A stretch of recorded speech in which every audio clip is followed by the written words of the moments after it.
What's up, ladies and gentlemen? My name's Cody Campbell with High Ground Gaming. Today we are unboxing and reviewing the AOC G Line 2nd Gen 32-inch curved gaming monitor. I'm going to walk you through the specs real quick, then I'll open it up, let you all take a look at it. After that, we'll fast forward to when I've had some time to play with it. I'll give you my thoughts on the product, then we'll go to High Ground Gaming's final score. Stick around.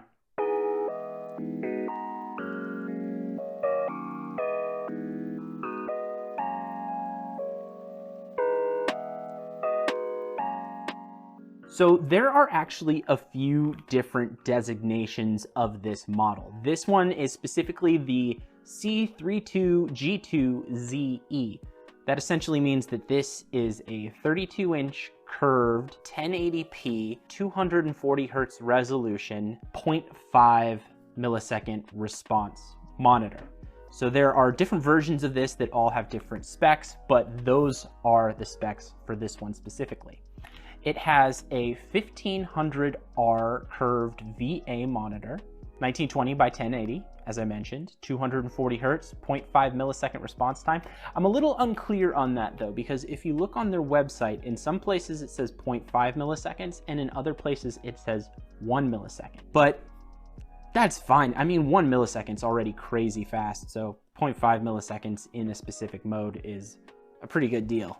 It has 300 lumen brightness and a 4000:1 contrast ratio. It has AMD FreeSync Premium, so if you have an AMD-based GPU, then you're going to get a lot less dropped frames. And it also uses G-Menu software, which offers a few features that we're going to talk about more in the review section. But with all that out of the way, let's get into the unboxing. Now, I couldn't do the top-down cam today on account of the fact that this box is just so big. There wasn't really a way for me to set it up, but I'm gonna do my best to kind of display it in front of this camera. Okay, so it's got some instructions here.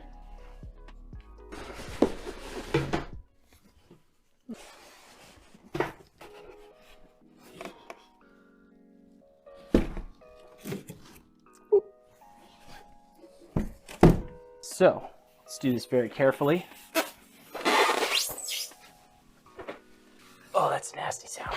All right, let's see what we've got in here. We've got power cable. We've got display port cable. And we've got an HDMI cable. It's nice that they include both options so you can use whichever one you like. Instructions, quick setup guide, and mount.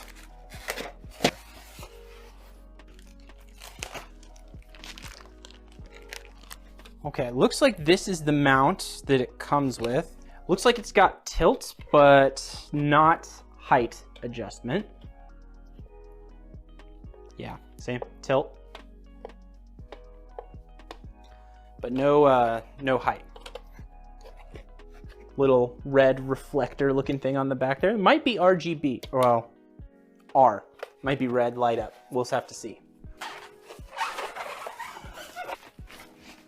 Nice, good audio. All right, here we are. See, it's got a very thin bezel on the side, which is nice. Little AOC branding on the front there.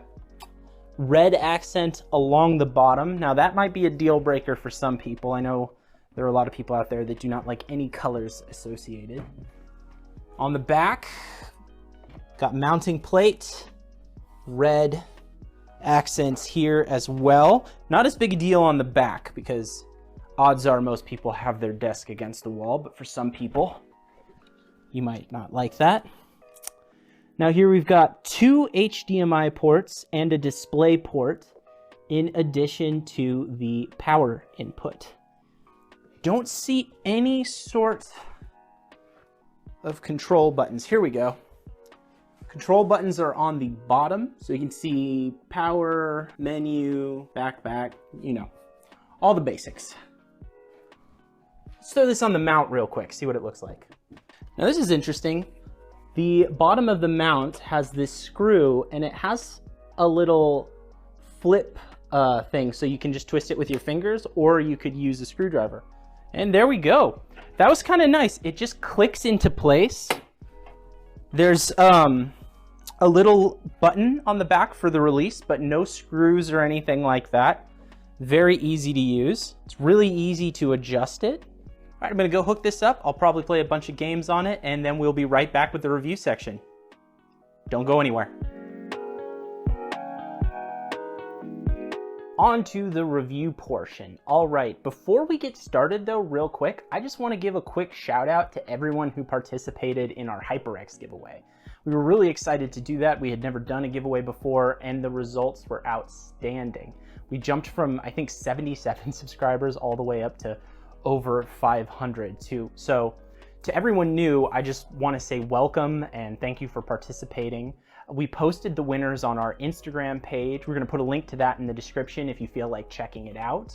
But be sure to stick around. We're probably going to do more giveaways in the future, and we're really excited about them. To everyone new who isn't already a subscriber, maybe consider clicking that subscribe button. You never know. You could be our next winner. All right, but let's talk about the monitor. So I'm going to start by talking about the build quality, like I usually do.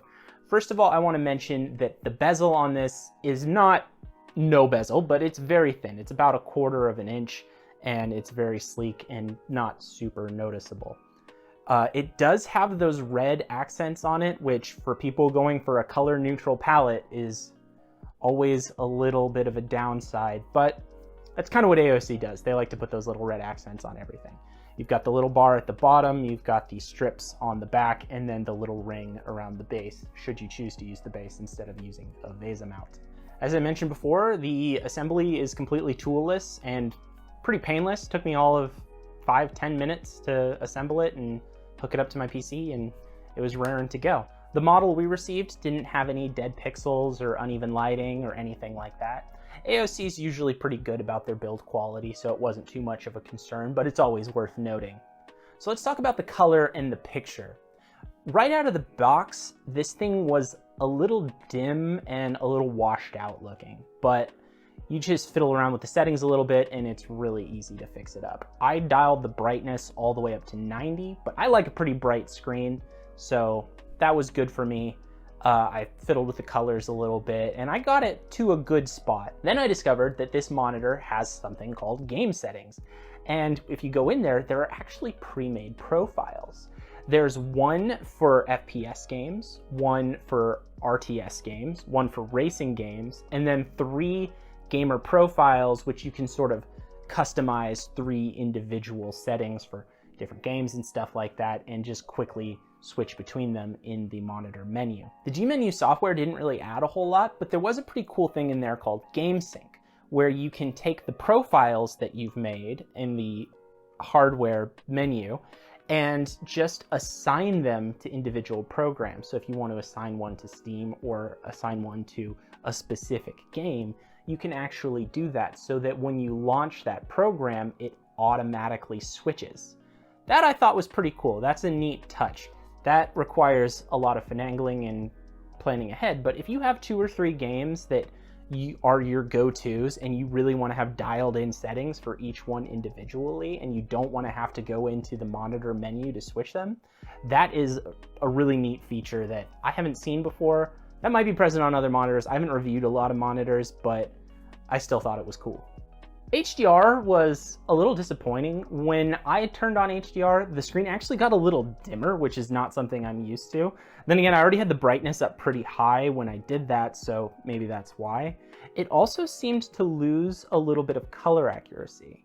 There's a few different HDR modes. There's an HDR movie mode, HDR game mode, HDR photo mode, and they're all a little different, but I didn't really like any of them very much. I ended up leaving HDR off the entire time. So that was the one kind of disappointing thing about the colors and brightness that I noticed. The gaming performance on this thing is absolutely solid, however.